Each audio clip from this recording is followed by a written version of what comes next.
초콜릿은 달콤해 달콤해 달콤해 오렌지는 상큼해 상큼해 상큼해. Hi guys! Today is pag-uusapan po natin itong unoriginal content. So, ayan po. Ganyan po. So, ganyan din po yan sa akin. Until now po, yung account ko is meron po akong unoriginal content.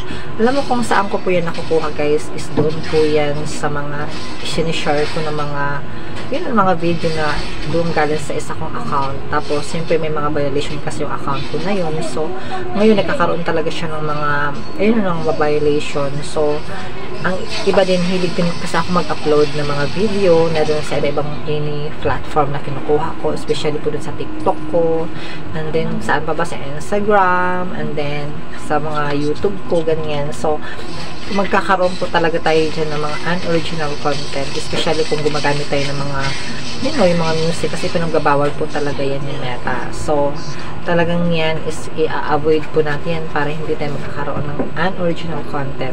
So, ngayon, marami kasi ako naririnig kung bakit sinasabi nila na until now, bakit hindi pa rin siya nawawala. Andyan pa rin, yung ganyan pa rin siya. So, kahit nabura na nila lahat ng mga video. So, yun naman talaga yung option natin dyan. So, kailangan talaga natin silang burahin isa-isa yung mga video na yan.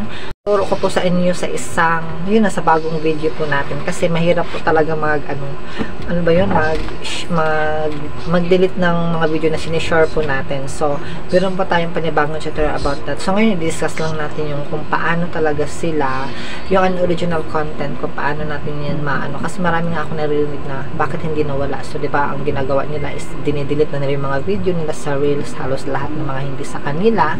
And then, lahat din doon po sa sa mga sinishare nila, dinidelete ko rin po kasi. So, nakaranas po talaga ako niyan. So, ngayon maraming mga ganyan mga cases talaga ng mga content creator na yun na sinasabi nila na bakit hindi pa rin nawawala kahit na na-delete na nila lahat yung mga video na hindi sa kanila or yung gumagamit sila ng mga background music guys. So, ayan. So, ito na yung masasabi ko, hindi kasi agad-agad yan mawawala. Hindi porket na binura mo na siya agad ngayon, so mawawala na agad yan yung original content na yan. So, it takes times po. Kailangan po talaga ng time yan. So, tingin ko mga months pa yan bago yan talagang mawawala. So, huwag tayo magmamadali. Kasi alam mo ba guys, kung gusto mo talagang ganun ang mangyayari, talagang masolve talaga yan. So, kailangan talaga, yung account mo is verified. Alam mo yung verified yung ganito, mayroong blow buds. Ayan, diba? So, kailangan talaga natin mag-avail niyan kung gusto talaga natin lahat ng concern po natin is masasagot ni Meta or yung mga staff ni Meta. Kasi guys, priority kasi ni Meta yung mga may blue buds, ang mga account, yung verified yung mga profile account nila or page nila. Kaya kailangan talaga natin mag-avail ng ganyan. Kaya para meron tayong, alam mo ba, yung hindi tayo basta-basta mahahack sa protection po yan.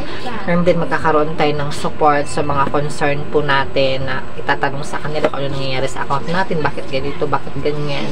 And then, magkakaroon din tayo ng mga unique na mga stickers.